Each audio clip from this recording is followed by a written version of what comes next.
पहले मुझे ये बताओ, है ना? तो जहाँ पर छोटी-छोटी नदियाँ गायब हो जाती हैं, उस एरिया को क्या बोलते हैं? ज़रा बताइए, इसमें से कौन बच्चा बताएगा? जहाँ छोटी-छोटी नदियाँ गायब हो जाती हैं, उस क्षेत्र को क्या बोलते हैं? उस एरिया को क्या बोलते हैं? है ना भई? क्या बोलते हैं उसे, ज़रा बताओ? कौन बच्चा बताएगा? उसके बाद हम अगली अपनी चीज़ों की ओर जाएँगे और हम अपनी ज्योग्राफी में बच्चे हम टॉपिक कर रहे हैं, कौन से वाले हम टॉपिक कर रहे हैं? हम आगे, ठीक है भई? हम आगे बढ़ रहे हैं यहाँ पर प्लेन एरिया, ओके भई?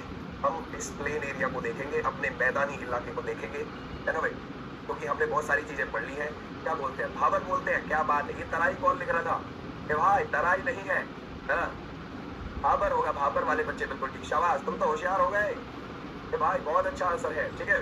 भाबर जो लिख रहे हैं वो बिल्कुल सही लिख रहे हैं, कोई गड़बड़ नहीं है उसमें, ठीक है? शाबाश, बहुत अच्छा, बहुत बहुत अच्छा, बहुत अच्छा आंसर है। देखो, अब अब हमने पहाड़ों की सब चीज पढ़ ली है भाई। पहाड़ हमारे खत्म हुए, पहाड़ों से हम उतर आए। ये हमारा पहाड़ हो गया। पहाड़ के बाद हमने भाबर वाला एरिया देख लिया। भाबर के बाद ये तराई वाला एरिया देख लिया, ठीक है? अब तराई के आगे बढ़िया मैदानी इलाका देखेंगे हम, ठीक है? आगे कौन सा है? मैदानी इलाका, प्लेन एरिया को पढ़ने वाले हैं हम, ठीक है? चलिए, आजकल इस प्लेन एरिया से क्वेश्चन ज्यादा बन रहे हैं, तो थोड़ा सा हम इस पे ध्यान देंगे भाई, ओके भाई? थोड़ा सा हम इस पे ध्यान देंगे, और वो कैसे कैसे है मैं एक बार आपको दिखा दूं कि हमारा प्लेन एरिया कौन सा है, मैदानी एरिया कौन सा है। ये बहुत सिंपल चीज है, ऐसा नहीं है कि बहुत हार्ड है, ठीक है? देखो, आपने पहाड़ पढ़ लिए, दूसरा एरिया पढ़ लिया। अब आप इस वाले एरिया को देखने वाले हैं। अब आप इस वाले एरिया को देखने वाले हैं। ये जो एरिया है ये वाला, ठीक है? इस वाले एरिया को, इसको बोलते हैं हम अपना महान मैदान, great plain of north India, उत्तर भारत का महान मैदान। ये जो एरिया है, सिर्फ इंडिया का ही पेट नहीं भरता, ये बहुत सारे छोटे छोटे कंट्रीज का भी पेट भरता है। बहुत सारे अरब कंट्रीज में भी यहाँ से चावल जाते हैं, गेहूं जाते हैं। तो इस वाले एरिया ने ऐसा नहीं है कि सिर्फ इंडिया का पेट भरा है, इसने बहुत सारे देशों का भी पेट भरा है और कंटिन्यूअसली भर भी रहा है, ओके? तो इसको बोलते हैं हम उत्तर भारत का महान मैदान, ओके? तो आपकी जो हेडिंग है वो क्या है? उत्तर भारत का महान मैदान है ये, ठीक है? का महान मैदान। यहाँ से क्या क्या चीज आ जाती है वो देखते हैं हम इसमें, है ना? Great plain of northern India आप इसको बोलोगे, great plain of northern India, या फिर आप नॉर्थ इंडिया लिख सकते हो, ठीक है भाई? नॉर्थ इंडिया, ओके भाई, क्लियर हो जाएगा? उत्तर भारत का महान मैदान। आपको क्या लगता है इसकी लंबाई क्या है? पंजाब से लेकर असम तक फैला हुआ है पूरा पार, ठीक है? 2400 किलोमीटर इसकी लंबाई है। इसकी आपको लंबाई क्या देखने को मिलेगी? लंबाई हो जाएगी 2400 किलोमीटर, ठीक है भाई, क्लियर हो जाएगा? चौड़ाई कितनी हो जाएगी? तकरीबन 240 से 320 किलोमीटर। कहीं से ज्यादा चौड़ा है, कहीं से कम चौड़ा है, ठीक है? तो हमें ये ध्यान रखना है, नहीं कहीं से ज्यादा चौड़ा मिलेगा, हमें कहीं से कम चौड़ा देखना है, ठीक है? चलो भाई, लिख लेते हैं। क्या लिखेंगे? सर, इसकी जो चौड़ाई है, ये जो चौड़ाई है, देखो, चौड़ाई आपको अलग अलग बुक में अलग अलग देखने को मिल जाएगी और पेपर में भी अलग अलग देखने को मिल जाएगी। कभी यूं सोचोगे पेपर में एक ही लिख के आएगी, मैं आपको बता दूं। कभी कभी तो इसकी चौड़ाई बोल देते हैं कि 150 से 300 किलोमीटर है, ठीक है? क्यों? क्योंकि असम में बिल्कुल कम हो जाती है और यूपी की तरफ बिल्कुल चौड़ी हो जाती है, ठीक है? तो हम ये बोल देते हैं कि 150 से 300 किलोमीटर इसकी चौड़ाई है, ओके?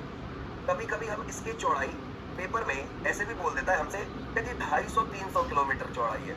हाँ, कोई दिक्कत नहीं है, लगभग है तो वही, कोई दिक्कत नहीं है। कभी कभी ये बोल देता है कि जी 240 से, है ना भाई, 240 से 320 किलोमीटर इसकी चौड़ाई है। कभी कभी ऐसे कह देता है। कहिएगा उसी रेंज में, आपको एक अंदाजा होना चाहिए कि हाँ इतना है, ठीक है? तो मैं यहाँ पर लिख दूं कि भाई इसकी चौड़ाई जो है वो आपको 150 से लेकर 300 किलोमीटर होनी चाहिए। तो आपको ये एक अंदाजा होना चाहिए कि हाँ भाई ये इतना है। यूपी की तरफ ज्यादा चौड़ा है और असम की तरफ पतला है। तो आप ये भी लिख लीजिए यहाँ पर ताकि याद रहे। असम की तरफ पतला है ना भाई? असम की तरफ क्या है? साकरा है, साकरा ऐसे लिखोगे आप, साकरा है। यूपी की तरफ चौड़ा है, यूपी की तरफ ये क्या है? चौड़ा है, ज्यादा चौड़ा है ये, ओके भाई? ये मैदान, ठीक है? मतलब भाई अच्छा खासा है। अब दूसरी बात, कहाँ से कहाँ तक फैला है? ये कौन कौन से स्टेट में आ जाएगा? राज्य लिख लो इसके कि भाई कौन कौन से राज्य में फैला हुआ है। जैसे कि पंजाब हो गया, जैसे कि हरियाणा हो गया, जैसे कि यूपी हो गया, जैसे कि बिहार हो गया, जैसे कि वेस्ट बंगाल हो गया और जैसे कि असम हो गया। इस पूरे इलाके में पार फैला हुआ है, पूरे इलाके में पार। अच्छा, अब आप सोच रहे होंगे सर ये पूरे इलाके में पार तो फैला हुआ है, कौन कौन सी नदियों ने इसको बनाया है? तो ये जो पंजाब की तरफ वाला इलाका है, तो ये हम भारत का पंजाब देखते हैं और पाकिस्तान का पंजाब देखते हैं। ये जो पंजाब का रीजन है, ये सिंधु और उसकी सहायक नदियों ने बनाया है, ठीक है? तो हम क्या लिखें? देखो, सिंधु हमारे देश से ऊपर से होकर निकल जाती है, ऐसे यूं होकर निकल जाती है, ठीक है भाई? क्लियर हो जाएगा? बट जो सिंधु की सहायक है ना, वो हमारे वाले पंजाब से होकर जाती है पाकिस्तान के अंदर। तो सिंधु और उसकी सहायक नदियों ने इस पूरे पंजाब के मैदान को बनाया है। ठीक है, इसलिए हम यूं कह देते हैं कि जी हमारे यहाँ के भारत के आज के मैदान में भी सिंधु का हाथ है। तो हम कह सकते हैं कि जी इस वाले क्षेत्र में तो सिंधु, इस वाले क्षेत्र में गंगा और इस वाले क्षेत्र में ब्रह्मपुत्र, इन तीन बड़ी नदियों ने बनाया है इस पूरे मैदान को। राइट, तो हमसे कभी कभी पूछ लेता है तो हम लिख देते हैं जी कौन कौन सा। इसे इसे क्या कह देते हैं, इसे बोलते हैं सिंधु, सिंधु गंगा ब्रह्मपुत्र मैदान। ये भी आप ध्यान रखोगे, ठीक है भाई, गंगा ब्रह्मपुत्र मैदान। ओके भाई, कहते हैं मैदान, या सिंधु को हटा के हम गंगा ब्रह्मपुत्र मैदान भी बोल देते हैं इसको। ठीक है भाई, गंगा ब्रह्मपुत्र मैदान भी कहते हैं, इस भी नाम को बोल देते हैं, मैदान भी कहते हैं। ये भी आप ध्यान रखोगे, हम इसको इतने सारे नामों से जान लेते हैं। ठीक है भाई, ये नाम से हम इसको जान लेते हैं। ठीक है भाई, क्लियर हो जाएगा। तो हम इसको सिंधु गंगा ब्रह्मपुत्र मैदान भी बोल देते हैं, इसको गंगा ब्रह्मपुत्र मैदान भी बोल देते हैं। अब आते हैं अगली चीज पर इस वाले एरिया में मिट्टी कौन सी मिलती है यहाँ पर। देखो हमारे देश में 8 प्रकार की मिट्टी है। अभी हम मिट्टी नहीं पढ़ रहे हैं, बट लेकिन अभी मैं बस तुमको बता रहा हूँ, हमारे देश में 8 प्रकार की सॉइल है।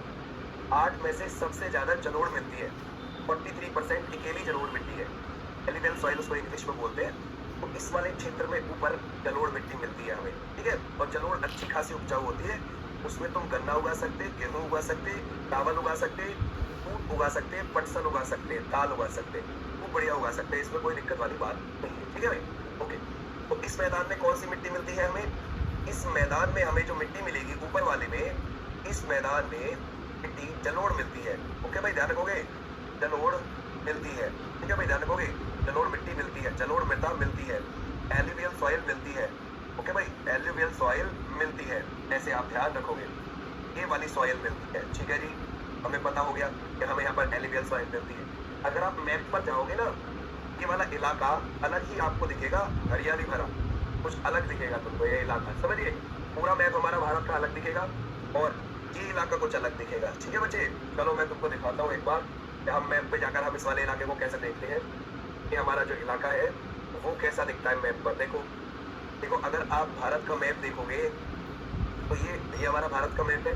ठीक है, और ये जो इलाका है ये प्योर आपको हरियाली वाला दिख रहा होगा। बाकी सब जो नीचे का हिस्सा है ना, बाकी सारा गोंडवाना लैंड का हिस्सा है नीचे का, वहाँ में मैदान नहीं है, वहाँ तो पठार और पहाड़ी मिक्स है, वहाँ तो इतनी उपजाऊ नहीं होती। इधर ऊपर से जाता है नीचे खाना, ध्यान रखना, नीचे वाले इलाके में चावल जो जाते हैं वो ऊपर से ही जाते हैं, जो गेहूं जाते हैं वो ऊपर से जाते हैं, वो ऊपर वाला मैदान पेट भर रहा होता है पूरे साउथ इंडिया का, ये ध्यान रखो। ठीक है, क्लियर।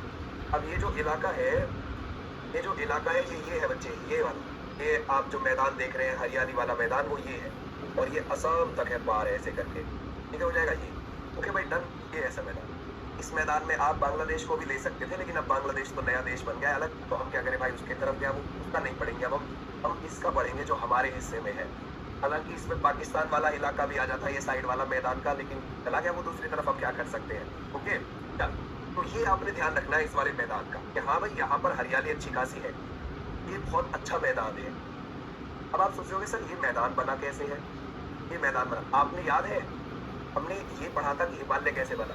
हिमालय कैसे बना था, यूरेशिया प्लेट और गोंडवाना प्लेट, इन दोनों के टकराने की वजह से बना था हिमालय, राइट। तो जब ये दोनों प्लेट टकरा गई, उन टकराने के बाद जब हिमालय बने और हिमालय से निकलने वाली नदियां बनी, तो उन नदियों के द्वारा जो सेडिमेंट्स लाए गए, अवसाद लाए गए, उन अवसादों से, उन सेडिमेंट से ये वाला मैदान बना है। तो आप कह सकते हो कि ये वाला मैदान कैसे बना, नदियों के द्वारा बनाया गया। ओके, तो आप यहाँ पर लिख सकते हो इस मैदान को हिमालय से, हिमालयन नदियों के द्वारा बनाया गया है। तो आप लिखोगे इस मैदान को हिमालयन नदियों के द्वारा बनाया गया है, हिमालयी नदियों ने बनाया है। ठीक है भाई, हिमालयी नदियों ने बनाया है, क्लियर हो जाएगा, इन्होंने बनाया है, ये क्लियर हो जाएगा, डन। इन्होंने बनाया है हिमालयी नदियों ने, और इसमें कौन कौन से इलाके आते हैं, ये आते हैं। ठीक है, अब दूसरी बात आ जाती है। अब दूसरी बात कैसे, अब बिल्कुल देसी बात से पढ़ेंगे एक चीज, ताकि आपको एक चीज बिल्कुल अंदाजा हो जाए। अगर आप यहाँ, मेरे को मोस्टली अंदाजा है कि आप में से ज्यादातर बच्चे यूपी से ही है, ठीक है, तो आपको अंदाजा होगा एक चीज का, वो बता दूँ। देखो, जैसे आप बच्चे ये वाला इलाका देखते हैं, ठीक है, ये वाला हमने जो भी मैदान देखा है, ध्यान से सुनते रहना, इसमें कौन सी मिट्टी मिलेगी, जलोढ़। ठीक है, इसमें हमने ऐसे लिख दिया कि ये है हमारी जलोढ़, एल्यूवियल सॉइल मिलती है इसमें। अब यहाँ पे मैं लिख दूँ जलोढ़, ठीक है, जलोढ़ मिट्टी इसमें मिलती है। क्या पूरे में जलोढ़ मिलती है? हाँ सर, पूरे मैदान में इसमें जलोढ़ मिलती है। जलोढ़ तो दो प्रकार की होती है, एक खादर और एक भाबर। सही है, एक खादर और एक बांगर। ठीक है भाई, सही बात है। तो यहाँ पर हम लिख देते हैं जलोढ़ के होते हैं दो हिस्से। ओके भाई, एक होती है खादर और एक होती है बांगर। ओके, क्लियर हो जाएगा। अच्छा ठीक है, अभी देखते हैं हम खादर और बांगर को। इसको आप इंग्लिश में भी खादर ही लिखोगे और इसको आप बांगर ही लिखोगे। ओके भाई, बांगर। और ये आपकी एल्यूवियल है। ओके भाई, एल्यूवियल सॉइल। ओके सर, ये बांगर किधर मिलेगी और खादर किधर मिलेगी, हम कैसे अंदाजा लगाएं इसमें? इसके दो हिस्से तो हैं, इस मैदान में हम दो हिस्से कर लेते हैं। ठीक है, क्योंकि बड़ा हो गया। पूरे में जलोढ़ मिलती है, सही बात। पूरे में जलोढ़ तो मिलती है, किस तरफ बांगर मिलती है मिट्टी इसमें और किस तरफ खादर। यानी कि जो जलोढ़ पुरानी हो गई है उसको हम क्या बोलते हैं? बांगर। और जो जलोढ़ नई है उसको हम बोलते हैं खादर। क्या भाई? और नई नई जो खादर है वो कैसे बनती है? बाढ़, जब नदियां कंटिन्यूअसली बाढ़ लाती रहती है। तो किस एरिया में, अब आप मुझे मैप खुद देख के बताओ, इसमें से कौन से एरिया में, पश्चिम एरिया में बाढ़ आती है या पूर्वी एरिया में बाढ़ आती है? अगर पश्चिम एरिया में बाढ़ आती है तो इसका मतलब नई वाली खादर मिट्टी यहाँ है, नई वाली जलोढ़ यहाँ मिलेगी इस वाले एरिया में। और अगर इधर आती है बाढ़ तो इधर ही मिलेगी। बताओ आप अंदाजे से। मैं यहाँ पर लिख दूं, ये जो खादर है जिस क्षेत्र में बाढ़ आती है वहां पर बनती है, जिस क्षेत्र में बाढ़ आती है।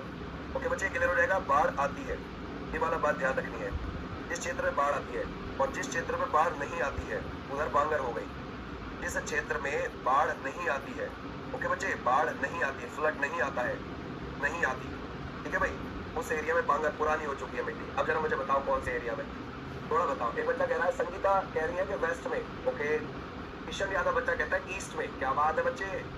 मनीषा त्यागी कहते हैं वेस्ट में। ठीक है भाई, वेस्ट में तो कभी बाढ़ ही नहीं आई आज तक, कैसे काम चलेगा, है ना। एक बच्चा कह रहा है ईस्ट में। ईस्ट वाले ठीक है, पूर्वी क्षेत्र is the right answer. Okay बच्चे, हमेशा ध्यान रखो, ये जो जलोढ़ मृदा है ना, जैसे कि ईस्ट यूपी हो गया, जैसे कि बिहार हो गया, जैसे वेस्ट बंगाल हो गया, जैसे असम हो गया, इस क्षेत्र में बाढ़ आती रहती है, नदियां बाढ़ लाती रहती हैं। अब आप बोलेंगे सर ईस्ट यूपी में भी? हाँ, ईस्ट यूपी में भी। ईस्ट यूपी में हर साल नहीं आती, ईस्ट यूपी में 2 4 5 साल में भी नहीं आती, 15-20 साल में आ जाती है। ठीक है, ईस्ट यूपी के अंदर, पूर्वी यूपी के अंदर 15-20 साल में आ जाती है। बिहार में लगभग हर साल आती है, वेस्ट बंगाल में लगभग हर साल आती है, असम में लगभग हर साल आती है। ठीक है, तो ये वाले जो एरिया है, यहाँ नदियाँ जब बाढ़ लाती है तो अपने साथ जो सेडिमेंट्स लाती है ना, अवसाद लाती है, उससे मिट्टी के ऊपर नई परत चढ़ा जाती है। एक बाढ़ आने से नुकसान भी है और बाढ़ आने से फायदा भी है। फायदा यह है कि मिट्टी के ऊपर नई परत चढ़ जाती है। जब नई परत चढ़ेगी उसमें तुम उसके बाद ट्रैक्टर से उसकी जुताई करोगे, बीज डालोगे, बहुत अच्छी उगेगा, समझिए, क्योंकि नई लेयर बन गई मिट्टी की। तो इस क्षेत्र में बाढ़ आती रहती है, नई मिट्टी बनती रहती है, उसको बोलते हैं खादर, समझ गए। उस क्षेत्र में तो हम लिख सकते हैं सर, खादर उस क्षेत्र में बनेगी जिस क्षेत्र में बाढ़ आती रहती है। और अब आ जाओ, जैसे वेस्ट यूपी, पश्चिम उत्तर प्रदेश, हरियाणा, पंजाब, ये जो 3 एरिया है, इन 3 एरिया में बाढ़ नहीं आती है। तो यहाँ पर जलोढ़ पुरानी हो चुकी है ना, पुरानी हो चुकी है जलोढ़, यानी कि उसको हम बांगर बोलेंगे। भाई ऐसा नहीं है कि वो पुरानी हो गई है तो उपजाऊ नहीं है तो जलोढ़ ही ना, जलोढ़ में खेती तो होगी ना बढ़िया, लेकिन हाँ ये है कि थोड़ी पुरानी हो गई है। ठीक है, क्लियर हो जाएगा। तो अब आप क्या लिखोगे? जिस क्षेत्र में बाढ़ नहीं आती है। तो जिसमें बाढ़ नहीं आती वो कौन से क्षेत्र है यहाँ पर? जैसे कि पंजाब। अब आप क्या लिखोगे यहाँ पर? जैसे कि पंजाब, जैसे कि हरियाणा, जैसे कि वेस्ट यूपी। तो ये हो गए ये वाले इलाके। ये कौन से हैं? बांगर वाले इलाके हैं। और जो अदर वाले इलाके हैं वो कौन से हैं? जैसे कि ईस्ट यूपी, जैसे कि बिहार, जैसे कि वेस्ट बंगाल, और जैसे कि वेस्ट बंगाल के साथ साथ असम, राइट, असम। ओके बच्चे, ये हो गए हमारे। ओके, तो ये हमारे क्या है? ये हमारे ये इलाके हैं जहाँ बाढ़ आती रहती है और जिनमें बाढ़ नहीं। बस हो गया, ठीक है, क्लियर हो जाएगा। सिंपल सी बात थी। अच्छा, अब मैं तुमसे एक चीज पूछूं। अच्छा, अब ये बताओ, कभी भी तुमसे कोई पूछे या क्वेश्चन आपसे पूछ रहा है कि भारत के किस क्षेत्र में ज्यादा बाढ़ आती है, तो आप क्या बोलोगे? पश्चिमी क्षेत्र, पूर्वी क्षेत्र? आप बोलोगे पूर्वी क्षेत्र। आप मुझे कौन कौन से राज्य को आइडेंटिफाई करोगे? आप बोलोगे जी मैं असम को करूंगा, वेस्ट बंगाल को करूंगा, बिहार को करूंगा, पूर्वी यूपी को करूंगा, इन इलाकों को करूंगा। और यहाँ पर कैसी मिट्टी है तो जलोढ़ी, लेकिन नहीं है, यानी खादर है। ओके भाई, क्लियर हो जाएगा। ओके, अब मैं इस मैदान को एक बार और आपके लिए बताऊं, और इसमें वापस से मैं यहाँ पर लिखूं, ये पंजाब हो गया, ये हरियाणा हो गया, ये वेस्ट यूपी हो गया, ये ईस्ट यूपी हो गया, ये बिहार हो गया, ये वेस्ट बंगाल हो गया और ये असम हो गया। ये असम है, West Bengal, Bihar, East UP और ये हो गया। ये बच्चे है ना, जरा एक सेकेंड, चलो ओके चलिए ओके भाई। अब देखो ये इतनी सारी चीजें हो गई। अब एक काम करते हैं, मैं तुम्हें एक चीज बताता हूँ, थोड़ा सा ध्यान से सुनना, बहुत आराम से सुनेंगे। अभी लिखेंगे नहीं, लिखने वाली चीज गई, लिखने वाली चीज गई, अभी सिर्फ समझेंगे, अभी सिर्फ समझना है। अब एक बात बताओ आप, जो अभी हम बोल रहे हैं कि भाई इन 3 क्षेत्रों में कौन सी मिट्टी मिल रही है, वेस्ट यूपी, हरियाणा, पंजाब में बांगर, यानी कि पुरानी जलोढ़। ठीक है भाई, ध्यान रखोगे, पुरानी जलोढ़। अब मुझे ये बताओ आप, और ये East UP, Bihar, West Bengal, Assam, इनमें आपको कौन सी मिली, खादर, यानी कि नई जलोढ़। ओके, अब मुझे ये बताओ आप, इन दोनों में से ज्यादा उपजाऊ कौन सी है। अब आप बोलो सर उपजाऊ तो दोनों ही है, ठीक है, हम इन दोनों में भी कंपेयर कर लेते हैं। उपजाऊ दोनों है, बिल्कुल ठीक है, पूरी जलोढ़ उपजाऊ है, बढ़िया मिट्टी है, लेकिन नई वाली ज्यादा है या पुरानी वाली ज्यादा है, इन दोनों में भी बताइए कि सबसे ज्यादा उपजाऊ आपके मन में क्या आ रहा है, ज्यादा उपजाऊ कौन सी है। ठीक है भाई, है ना भाई। आप कैसे लिखोगे इसको, आप कैसे लिखोगे कि यहाँ पर नई जलोढ़ कैसी है और पुरानी जलोढ़ कैसी है ना भाई, इनको आप कैसे लिखोगे, नई जलोढ़ और पुरानी जलोढ़ को आप कैसे लिखोगे, क्या लिखोगे इसमें ऐसा जो तुम एक इसको अलग कर पाओ उस मिट्टी से। बच्चा कह रहा है खादर, तुम तो होशियार हो भाई, है ना, नई वाली है, शाबाश, बहुत अच्छा बहुत अच्छा। अच्छा ठीक है, ठीक है, आप कह रहे हो कि जो नई वाली मिट्टी है वो ज्यादा उपजाऊ है। तो एक बात बताओ, जब नई वाली मिट्टी ज्यादा उपजाऊ है तो फिर बिहार किसानी में पीछे क्यों है, ईस्ट यूपी किसानी में पीछे क्यों है, वेस्ट बंगाल किसानी में पीछे क्यों है और असम किसानी में पीछे क्यों है, बताओ। ठीक है, अब तुम्हारे सामने है, तुम बताओगे जो बताओ बताओ। ठीक है भाई, तो मैं कह सकता हूँ यहाँ पर नई जलोढ़, ये ठीक है, ध्यान रखोगे, ये जो नई जलोढ़ है, नई जलोढ़ को हम क्या लिखेंगे यहाँ पर, खादर, और पुरानी जलोढ़ को लिखेंगे यहाँ पर बांगर। अब तुम बताओगे अगर उपजाऊ है तो क्यों है पीछे, है ना, मुझे तुम बताओ। ठीक है ना भाई, बताओ कौन बचा जाएगा। एक बच्चा कह रहा है बाढ़ की वजह से, नहीं बाढ़ की वजह, ठीक भाई, ये मेरे कह रहा बाढ़ ज्यादा आ जाती है नहीं नहीं नहीं, ये चीज नहीं है, ठीक है, बाढ़ की वजह से नहीं, बाढ़ तो फायदा डाल रही है भाई, थोड़ा सा नुकसान डाल रही है बस, ज्यादा थोड़ी, है ना भाई। कोई बताओ। स्नेहा बच्चे ने बहुत अच्छा लिखा, एक बच्चे ने, स्नेहा बच्चे ने लिखा संसाधन की कमी, है ना, एक बच्चे ने लिखा संसाधन की कमी, है ना, और दूसरा बच्चा एक लिख रहा है सर वहां के लोग आलसी होंगे आलसी नहीं है, ओके, आलसी नहीं है, बहुत मेहनती होते हैं, समझिए, आलसी नहीं होते। लेकिन मैं बता दूं, एक अनुज लिख रहा है बच्चा नॉन टेक्निकल खेती, शाबाश, बहुत अच्छा आंसर था उस बच्चे का, बहुत अच्छा। अब देखो, अब लिखते हैं नई जलोढ़ क्या है, ये बांगर के मुकाबले ज्यादा उपजाऊ है, ऐसे लिखोगे, ये बांगर के मुकाबले ज्यादा उपजाऊ है, ऐसा कोई सी भी मिट्टी में नहीं लिखेंगे कि कम उपजाऊ है, कम से तो गड़बड़ हो जाएगी। ठीक है, ठीक है भाई, ध्यान रखोगे, ऐसे लिखेंगे ज्यादा उपजाऊ है। ठीक है, ये बांगर के मुकाबले ज्यादा उपजाऊ है, ज्यादा उपजाऊ है, ये बात आप ध्यान रखोगे, ज्यादा उपजाऊ है, ऐसे आप ध्यान रखोगे। और पुरानी जलोढ़ बांगर में क्या लिखेंगे, ये अच्छी उपजाऊ है, ये अच्छी उपजाऊ है, ऐसे लिखेंगे, कम किसी में नहीं लिखेंगे, क्योंकि कम लिख दिया वहां से हमारा माइंडसेट चेंज हो जाएगा ना, यार कम उपजाऊ है, ये तो गड़बड़ हो जाएगी भाई, है ना। पुरानी जलोढ़ जो इधर मिल रही है अच्छी उपजाऊ है, और जो नई जलोढ़ है वो इसके मुकाबले वो थोड़ी और अच्छी, बेटर है, तो इधर वाले इलाके में मिलेगी, वो ज्यादा अच्छी मिलेगी इसके मुकाबले। अब क्या है, अब आते हैं नई चीज पर। अब जो मैंने तुमसे क्वेश्चन पूछा है उसका आंसर और करते हैं। आप कह रहे थे कि सर टेक्निकल खेती उधर नहीं कर पाते हैं लोग, ये कारण है। बहुत अच्छा उस बच्चे ने आंसर करा था। अब हम अपनी आगे की चीजों को पढ़ना शुरू करते हैं। मैं आपको ये बताऊं, ये हो जाएगा आपका पंजाब, और ये हो जाएगा हरियाणा, ये हो जाएगा वेस्ट यूपी। ठीक है भाई, वेस्ट यूपी, इधर हो जाएगा ईस्ट यूपी, ये हो जाएगा बिहार, ये हो जाएगा वेस्ट बंगाल, ये हो जाएगा असम। तो इन 3 का अपना अलग इलाका, इन 4 का अपना अलग इलाका। ठीक है, अब आ जाते हैं क्या हिसाब है। देखो, तो ये 3 राज्य हैं इधर वाले, ऐसा हुआ था इन 3 इलाकों में आज भी पॉपुलेशन है कम, क्या है बच्चे, जनसंख्या है कम, और जमीन है ज्यादा, समझ गए, जमीन है ज्यादा। इस वाले इलाके में क्या है, बड़े बड़े जमींदार तो बहुत है, लेकिन छोटे से छोटे भी किसान के पास कुछ थोड़ी सी जमीन तो है ही, समझ गए। तो इधर जमीन तो है, लेकिन जब आप इधर जाओगे वहां जनसंख्या ज्यादा देखने को मिलेगी। यहाँ पर क्या है, जनसंख्या ज्यादा है और एरिया है कम, क्षेत्रफल है कम। तो इधर ऐसे ऐसे इधर जो आपको इलाका देखने को मिलेगा, वहां आपको बड़े जमींदारों की तादाद सिर्फ थोड़ी मिलेगी। जैसे भाई किसी एक बहुत सारे एरिया में 4-5 लोग जमींदार हो गए, समझ गए, बस, ज्यादा नहीं। उधर जमींदारी बहुत कम है, समझ गए, बहुत कम। इधर क्या है कि जैसे किसी के पास अगर 100 बीघे जमीन हो गई तो वो बहुत बड़ा जमींदार हो गया इस क्षेत्र में, कि भाई इसके पास 100 बीघे जमीन है, बहुत बड़ा जमींदार। लेकिन जब आप वेस्ट में आएंगे, जैसे वेस्ट यूपी में आ जाओ आप, वेस्ट यूपी में बड़े बड़े जमींदारों के पास 2-2 हजार बीघे जमीन है, 2,500 हजार बीघे जमीन आपको मिल जाएगी। फिर ऐसे ही हरियाणा में आपको 2-2 हजार बीघे जमीन देखने को मिल जाएगी बड़े जमींदारों के पास। छोटे वालों के पास तो बहुत छोटी छोटी जमीन मिलेगी आपको फिर। और पंजाब में चले जाओगे ऐसे ही 2,000-1,500 बीघे जमीन मिलेगी। तो इधर वाले इलाके में जमींदारी व्यवस्था ज्यादा है, इधर वाले इलाके में जनसंख्या ज्यादा हो गई है। अब जनसंख्या ज्यादा हो गई है तो लोगों के पास संसाधन बहुत थोड़े बचे हैं, ठीक है, थोड़ी चीजें बची हुई है, पॉपुलेशन बहुत ज्यादा है। ईस्ट यूपी में ज्यादा हिसाब खराब हो गया, बिहार में ज्यादा हिसाब खराब हो गया, वेस्ट बंगाल में खराब हो गया, असम में ज्यादा हो गया। असम में तो क्षेत्रफल ही कम है, जनसंख्या 3 करोड़ है, बहुत बुरा हाल है उधर। तो अब क्या हुआ, जब ग्रीन रिवॉल्यूशन आया, हरित क्रांति आई हमारे यहाँ पर। हरित क्रांति की स्थापना 1965 में हो गई थी इंडिया में, और उसकी शुरुआत 1966-67 में हो गई थी, ओके, इंडिया के अंदर ग्रीन रिवॉल्यूशन की शुरुआत। तो जब ग्रीन रिवॉल्यूशन की शुरुआत हुई तो सरकार ने सस्ते दामों पर ट्रैक्टर प्रोवाइड कराए थे किसानों को, कि जी ये ट्रैक्टर लीजिए, हल मत चलाइए आप खेत में, और ज्यादा जुताई कीजिए, गहरी जुताई की।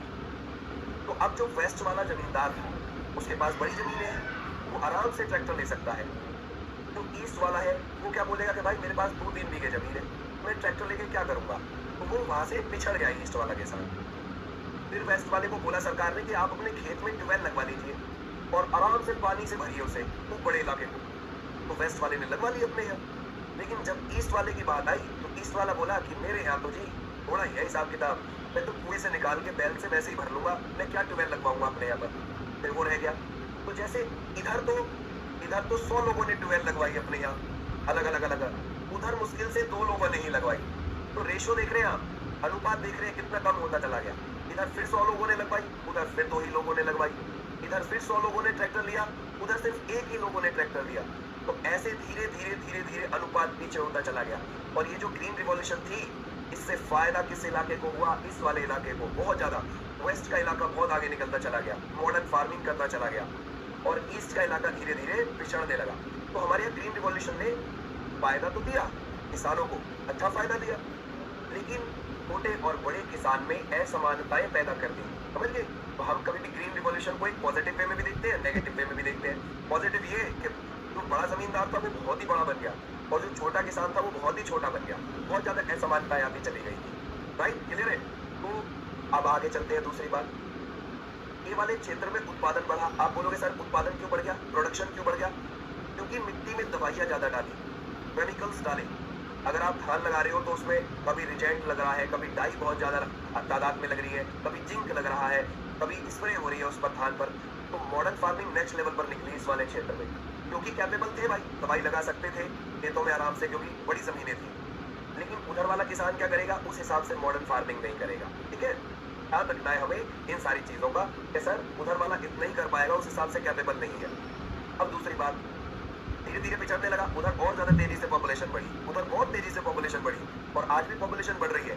वेस्ट की पॉपुलेशन एक तरीके से अभी बहुत स्थिरता की ओर जा रही है, स्टेबल की ओर जा रही है।